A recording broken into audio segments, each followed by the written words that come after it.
Supposons qu'un jour, nous trouvions un rocher où est gravé un dessin. Nous ne dirons probablement jamais que ce dessin a été fait accidentellement au fil du temps. Une analyse logique et sensée nous mènerait à dire qu'une personne est venue graver ce dessin. Nous n'avons jamais vu cette personne, mais sa présence est visible à travers son œuvre. Lorsque nous regardons autour de nous, il se trouve évident que ce monde complexe soit l'œuvre d'un créateur tout-puissant. Dieu a créé toutes choses et a donné à l'homme des signes évidents de sa présence.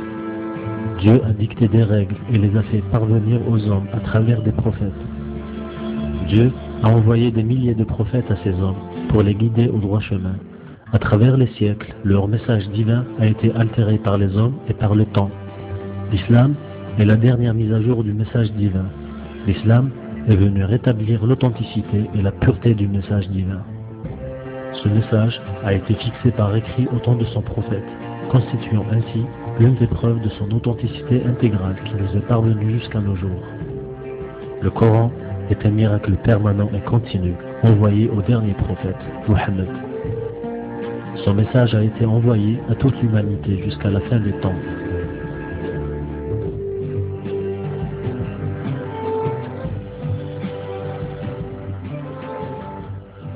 Les prophètes ont accompli un nombre de miracles pour prouver à leur clan qu'ils étaient réellement des envoyés de Dieu.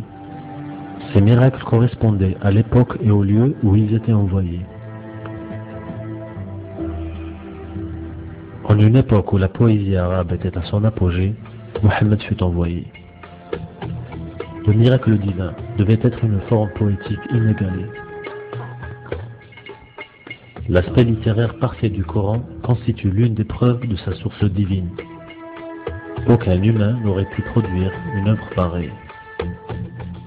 En fait, personne n'a été capable de produire un seul chapitre semblable au chapitre du Coran, bien que le plus court chapitre du Coran ne contienne que 10 mots.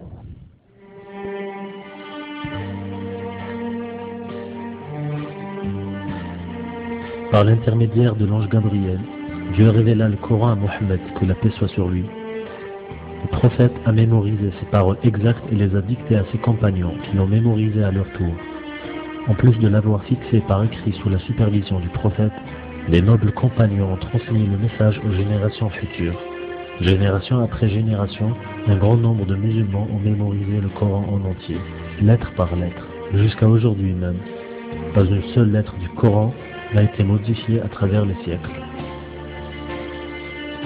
La révélation coranique a été effectuée par morceaux en 23 ans.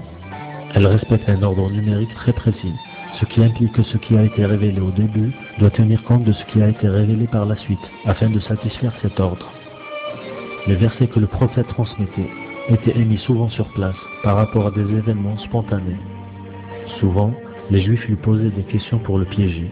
Ils n'avaient pas de temps de se documenter, ni de formuler le tout dans une forme littéraire inégalée. Encore moins de faire ce genre de prévision mathématique. Jour au singulier a été mentionné dans le Coran 365 fois, jour au pluriel 30 fois, mois 12 fois, lune 12 fois, châtiment 117 fois, pardon 234 fois, soit le double. Remarquez l'exactitude, pas 233 ni 235, mais 234 fois. Ceci ne peut être une coïncidence.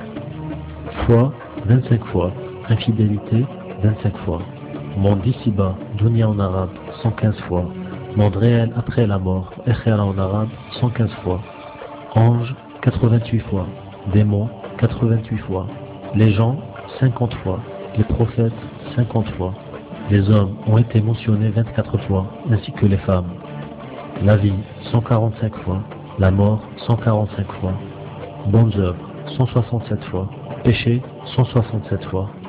Les 7 cieux ont été mentionnés 7 fois. Mer est mentionnée 32 fois, sol sur lequel nous marchons 13 fois. Si nous prenions la mer et le sol comme étant un tout, le pourcentage calculé est de 71% pour mer et 29% pour terre. C'est exactement l'équivalence de la surface de la terre et la mer qui recouvre notre planète. Rappelons que le prophète n'a jamais mentionné ces relations numériques dans le Coran. Ce n'est qu'actuellement que les humains commencent à découvrir cette dimension nouvelle de ce livre divin, la dimension numérique. Il serait insensé d'attribuer toutes ces vérités à des coïncidences. La probabilité que toutes ces équivalences coïncident en un seul livre est de 1 sur 626, suivi par 24 zéros. Et encore, les découvertes en ce domaine ne cessent d'accroître. Attribuer toutes ces équivalences à des coïncidences n'est sûrement pas un raisonnement scientifique. Le Coran contient 114 chapitres. Chaque chapitre contient un nombre de versets. C'est-à-dire que le chapitre 1 contient 7 versets, le chapitre 2, 256 versets, et ainsi de suite, jusqu'au chapitre 114 qui contient 6 versets. Soit un repère où les X représenteraient les chapitres et les Y représenteraient les versets. Le chapitre 1 qui contient 7 versets nous forme un point. Le chapitre 2 qui contient 256 versets nous forme un autre point, et ainsi de suite.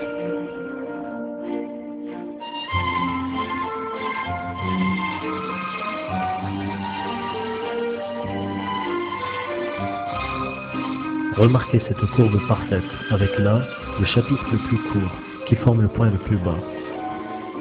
Regardons l'image finale du graphe. On obtient une sorte de concentration de points, quelconque pour celui qui ne lit pas l'arabe. Mais montrez ceci à quelqu'un sachant lire l'arabe. Il vous dira sans aucun doute que le mot obtenu est Allah.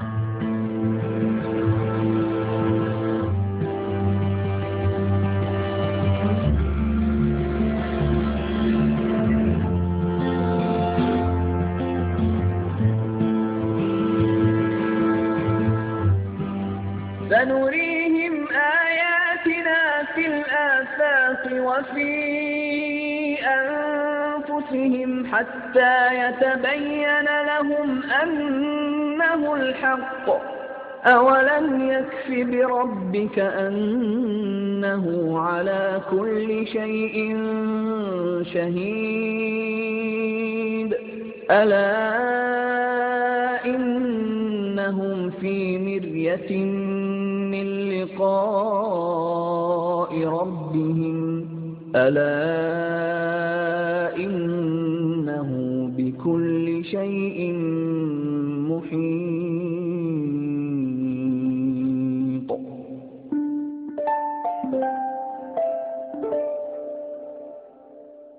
Chaque personne a une durée de vie limitée. Durant cette période, nous sommes mis à l'épreuve par Dieu.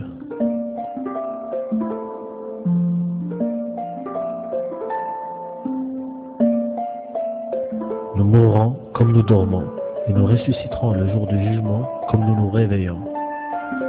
Dieu nous promet une existence réelle et palpable dans l'au-delà, où vous serez aussi conscient que vous l'êtes en ce moment. Chacun sera récompensé par rapport au chemin qu'il aura choisi durant cette vie terrestre. Lorsque le non-croyant verra les feux de l'enfer, il réalisera dans quelle réalité il sera confronté et dans quel état de lucidité il se trouvera. En voyant les jardins du paradis, il sera envahi d'un regret insoutenable, d'autant plus qu'il aura été invité durant sa vie terrestre à l'islam.